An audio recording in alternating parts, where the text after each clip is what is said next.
Maka sekarang kita masuk kepada pelajaran yang baru. Alhamdulillah, wassalatu wassalamu ala rasulillah ala alihi wa sahbihi wa man wala, wa asyhadu an la ilaha illallah wahdahu la syarikalah, wa asyhadu anna muhammadan abduhu wa rasuluh, amma ba'du. Maka subhat mereka beristidlal dari segi lughah bahwa khatim bimakna atsani, perhiasan yang biasa disimpan di jemari istri kita yang menambah cantik, berarti makna khatim adalah perhiasan. Maka kami mengartikan ayat wa khataman nabiyyin, nabi itu perhiasannya para nabi, maknanya nabi paling baik dari nabi-nabi yang lainnya. Nabi kita Muhammad perhiasannya para nabi. Oke lah, berarti apa maknanya? Nah, maknanya tidak menafikan Mirza Ghulam Ahmad nabi, karena dia perhiasan para nabi dan akan datang nabi-nabi setelahnya. Tidak menafikan, karena dia perhiasan. Paham maknanya? Baik. Maka inilah syubhat mereka orang-orang kelompok Ahmadiyah, sehingga kalian memahami bagaimana mereka sesat dan bersikukuh bahwa Mirza Ghulam Ahmad nabi. Maka kita jawab, apa jawabannya?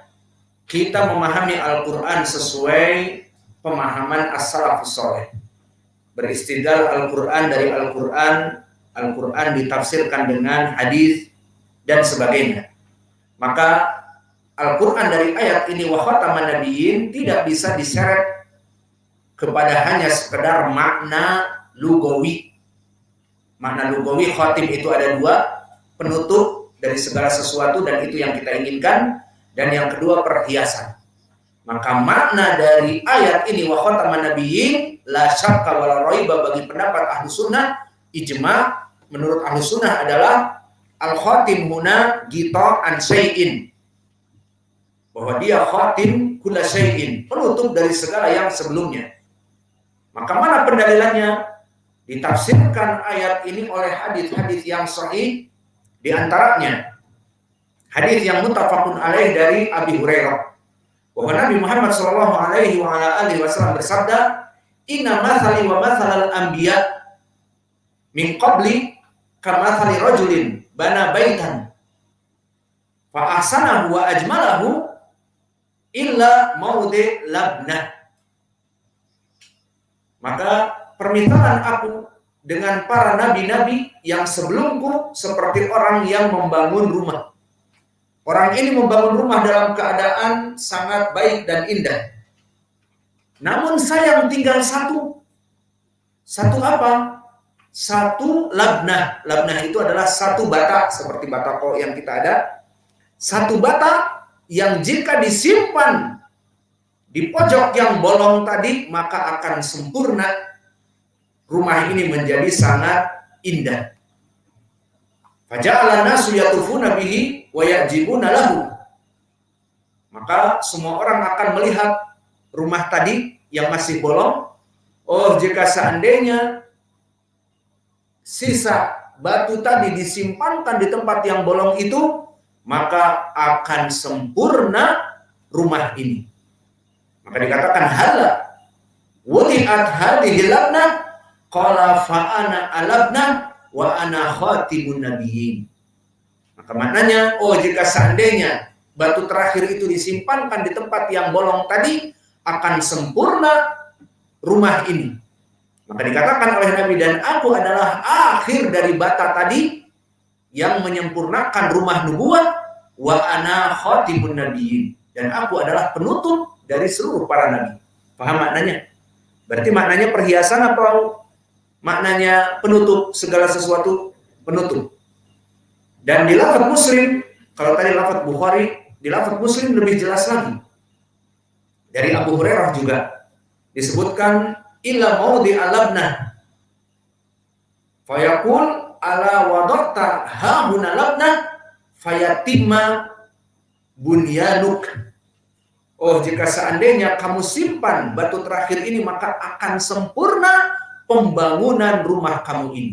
Dan berkata Nabi Muhammad, fakuntu ana al-labnah, dan aku itu bagaikan batu terakhir yang jika disimpankan akan menutup dari bangunan yang ada.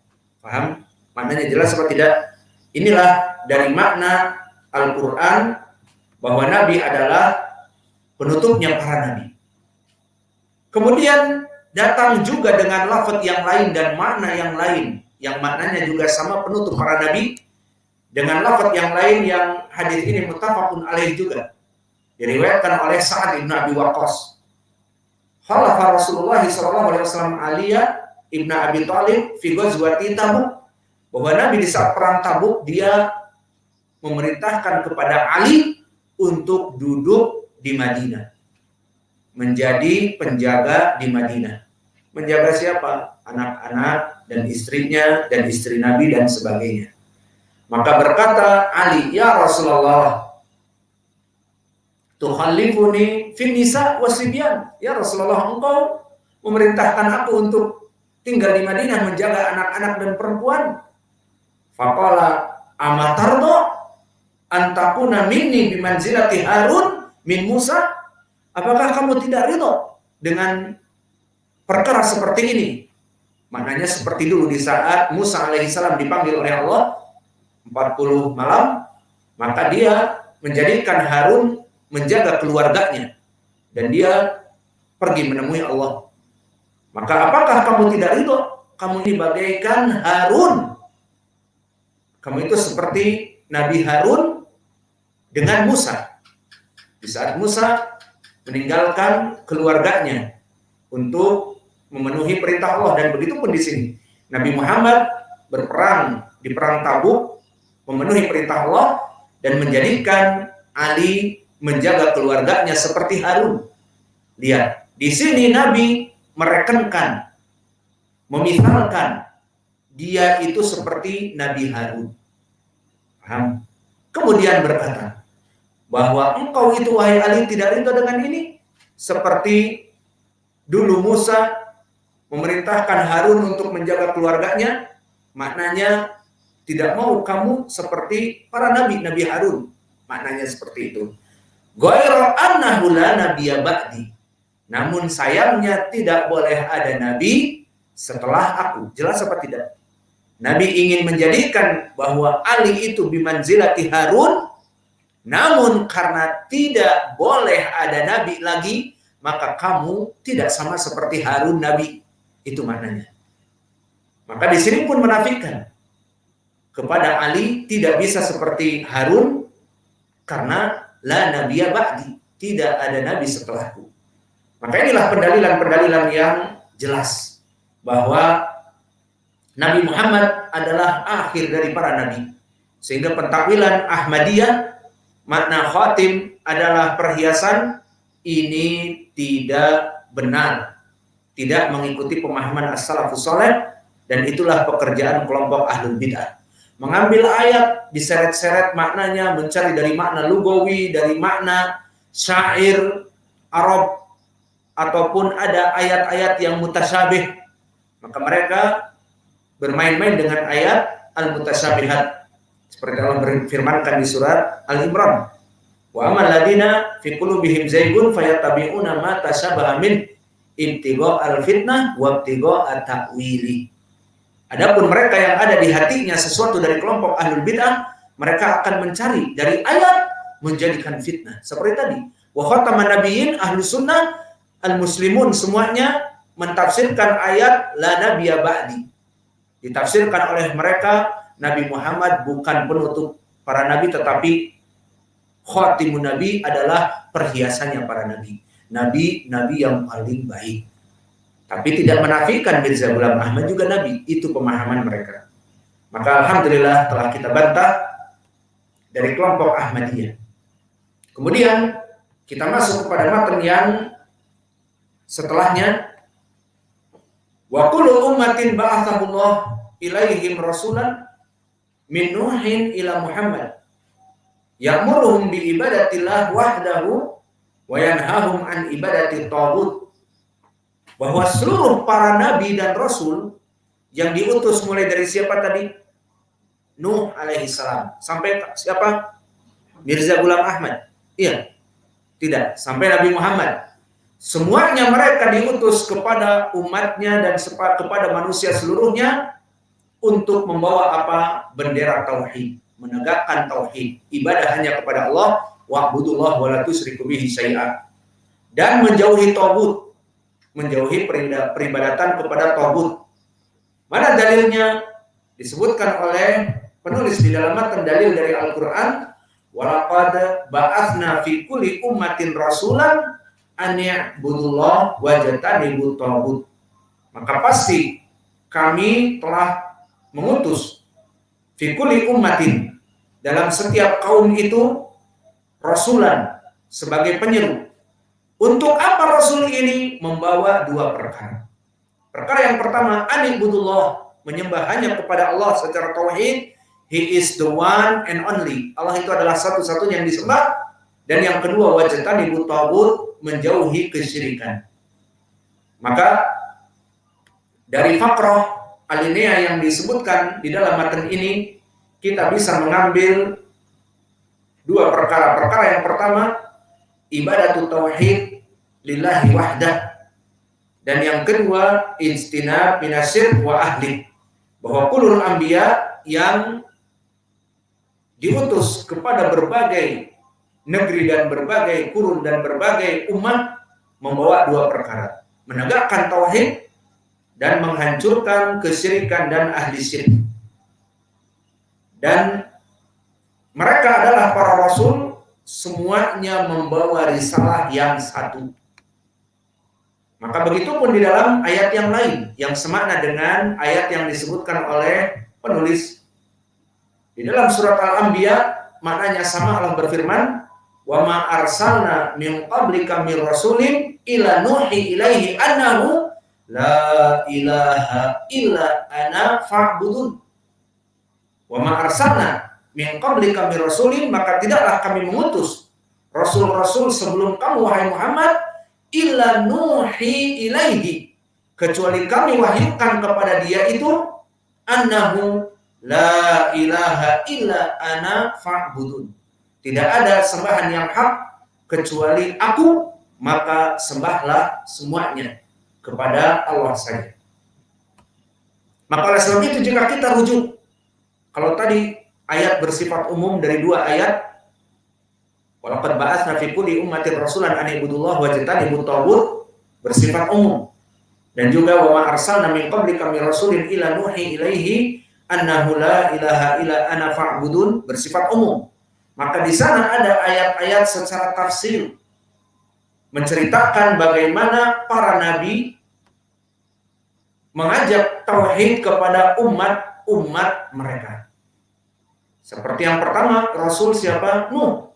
Maka diabadikan di dalam surat Al-A'raf, di dalam surat Hud, di dalam surat Al-Mu'minun juga Allah berfirman, walaqad arsalna nuhan ila qaumihi inni lakum nadhirun mubin alla ta'budu illallah inni akhafu alaikum adzab yaumin alim.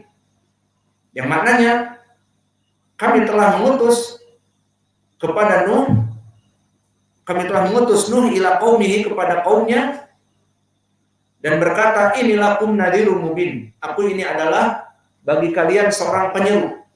Untuk apa? Alla ta'budu illallah, agar tidaklah kalian menyembah kecuali kepada Allah saja. Ini akhafu alaikum adzab yaumin alim, karena aku takut akan menimpa kepadamu adab yang sangat perih dan pedih di hari kiamat kelak dan di dunia dengan ditenggelamkan. Ini secara tafsir siapa? Nuh, mengajak kepada tauhid. Dan begitu pun setelahnya Abul Anbiya. Siapa Abul Anbiya? Ibrahim. Begitu pun Ibrahim. Wa Ibrahima idh qala liqaumihi budullah wattaqu dalikum khairul lakum in kuntum ta'lamun. Maka wa Ibrahima. Kenapa wa Ibrahima mansub? Karena kepada Nuh telah mengutus Nuhan, maka wa Ibrahima, dan begitu pun Ibrahim, di mana dia berkata kepada umatnya, i'budullah wattaqu, hanya menyembah kepada Allah dan takutlah kalian kepada Allah. Ini Nuh alaihi salam. Dan begitu pun nabi-nabi yang setelahnya seperti Hud alaihi salam kepada kaumnya Ad. Wa ila adin akhahum hudan qala ya qaumi ibudullah ma lakum min ilahin ghairuh. Maka berkata Hud kepada kaumnya Ad, ya qaumi ibudullah ma lakum min ilahin ghairuh. Wahai kaumku, sembahlah Allah saja. Tidak ada sembahan yang lebih berhak kecuali Dia saja. Dan begitu pun Nabi Saleh, wa ila thamuda akhahum salihan qala ya qaumi ibudullah ma lakum min ilahin ghairuh. Maka begitu pun kepada kaum Tsamud, berkata nabinya Saleh, wahai kaumku, kaum Tsamud, hanyalah kalian menyembah Allah. Tidak ada sembahan yang lain yang berhak untuk disembah kecuali Allah. Dan juga Syuaib, wa ila madyana akhahum Syuaiban qala ya qaumi ibudullah ma lakum min ilahin ghairuh. Maka berkata Syuaib kepada kaumnya Madyan, wahai kaumku, hanya menyembah Allah saja. Ma lakum min ilahin ghairuh. Tidak ada sesembahan yang berhak kecuali hanya Allah saja. Maka inilah dari nabi-nabi yang disebutkan di Al-Quran, dan begitu pun Nabi Musa kalimullah, di saat dia berkata yang diabadikan oleh Allah, innama ilahukum ilahul ladzi innama ilahukumullah alladzi la ilaha illahu. Syahidnya alladzi la ilaha illahu di surat Thaha. Maka sungguhnya Rabb kalian yang berhak untuk disembah itu alladzi la ilaha illahu, yang tidak berhak untuk disembah kecuali Dia saja. Dan begitu pun Isa alaihi salam, di saat dia berkata innallaha huwa rabbi wa rabbukum fa'buduh hadza siratun mustaqim. Maka ucapan Isa alaihi salam, innallaha huwa rabbi wa rabbukum fa'buduh. Sesungguhnya Allah itu Rabbku dan Rabb kalian fa'buduh. Maka sembahlah Dia saja. Karena dhamir hu di sini maf'ulun bih fa'buduhu. Maka fa'ilnya siapa? Antum. Antum menyembah Dia saja, fa'buduh. Kemudian disebutkan hada siratul mustaqim, bahwa ajaran tauhid inilah yang benar. Maka di sini semua nabi mengajak kepada tauhid, dan begitu pun nabi kita. Mana nabi kita di dalam ayat Al-Qur'an yang mengajak kepada tauhid? Ada yang bisa? Nabi Muhammad, seperti para nabi tadi. Di surat Yusuf, qul hadhihi sabili ad'u ila Allah ala basirah. Ad'u ila Allah ala basirah. Ana wa man ittaba'ani. Wa subhanallah wa ma ana minal musyrikin. Ini poin pendalilannya. Maka katakanlah, wahai Muhammad, ini adalah jalanku, di mana aku berdakwah kepada Allah di atas ilmu, untukku berdakwah dengan ilmu ini, dan untuk yang mengikutiku dari para sahabat tabi'in, itba'ut tabi'in, sampai kita para dai-dai Allah mengikuti Nabi, berdakwah dengan ilmu, wa subhanallah, dan mensucikan Allah, wa ma ana minal musyrikin, dan mengatakan kita ini bukan termasuk dari orang-orang yang musyrik. Mana wajah pendalilan? Berarti Nabi tidak mengajari agar kita melaksanakan kesyirikan. Dan begitu pun pendalilan Nabi kita juga mendakwahi tauhid. Kalau tadi di dalam ayat Al-Quran, di dalam surat Yusuf, yang pendalilannya jelas, wa ma ana minal musyrikin, juga tatbiknya kepada para sahabatnya. Pertama dengan mengutus para sahabatnya untuk berdakwah kepada tauhid, seperti hadis yang muttafaqun alaih dari Ibnu Abbas, inna kata'ti qauman min ahlil kitab falyakun awwala ma tad'uhum ilaihi syahadatu alla ilaha illallah.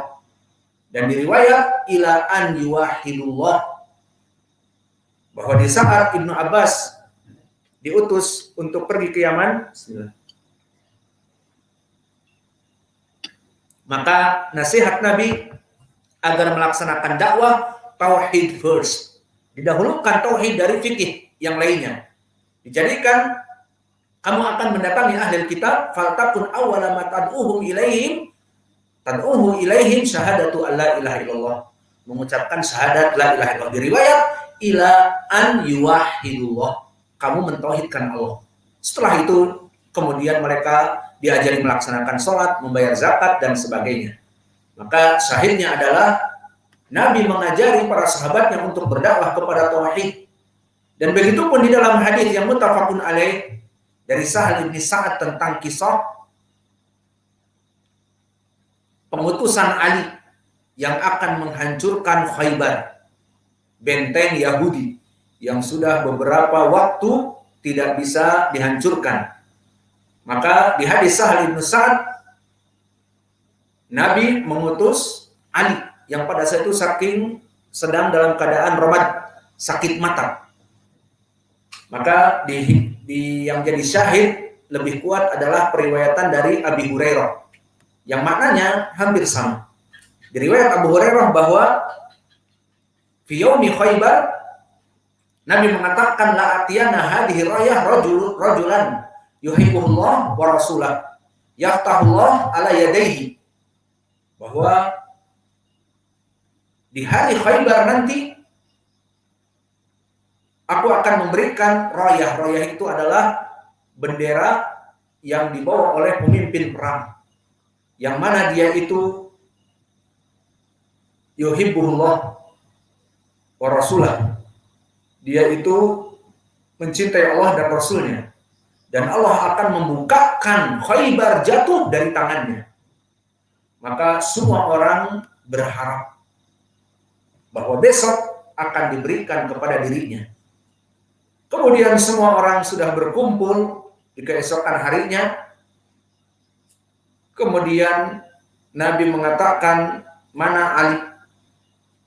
Dia tidak hadir dalam keadaan sakit, dipanggil. Maka kemudian Nabi mewasiatkan kepada Ali untuk datang kepada mereka dan mendakwahi mereka dahulu. Jika mereka masuk kepada Islam, maka berapa banyak dari pahala khairun lak min humrin na'am, lebih baik daripada unta-unta merah. Dan disebutkan di sini sahihnya, mada uqatilun nasa qala qatilhum hatta yashhadu an la ilaha illallah. Maka untuk apa aku memerangi mereka ya Rasulullah? Perangilah mereka sampai mereka mengucapkan la ilaha illallah wa anna muhammadar rasulullah. Jika mereka telah mengatakan yang demikian, maka jangan diperangi. Maka ini pun menjadi pendalilan bagaimana Nabi memerintahkan dalam peperangan tidak sembarangan. Maka kalau kita rujuk bagaimana peperangan Nabi dengan perang dunia kedua, terutama dunia kedua yang mana Hiroshima dan Nagasaki dihancurkan oleh bom atom, yang mati perempuan, laki-laki, anak-anak, ibu-ibu, bapak-bapak jompo, tidak berdosa mereka. Di rumah-rumah mereka hancur luluh lantak terbakar. Dan yang hidup pun hidup beberapa waktu, kemudian mati dalam keadaan terkena radioaktif. Maka ini adalah pembantaian. Adapun di dalam Islam tidak. Tujuannya apa berperang dengan mereka, berjihad? Syahadat.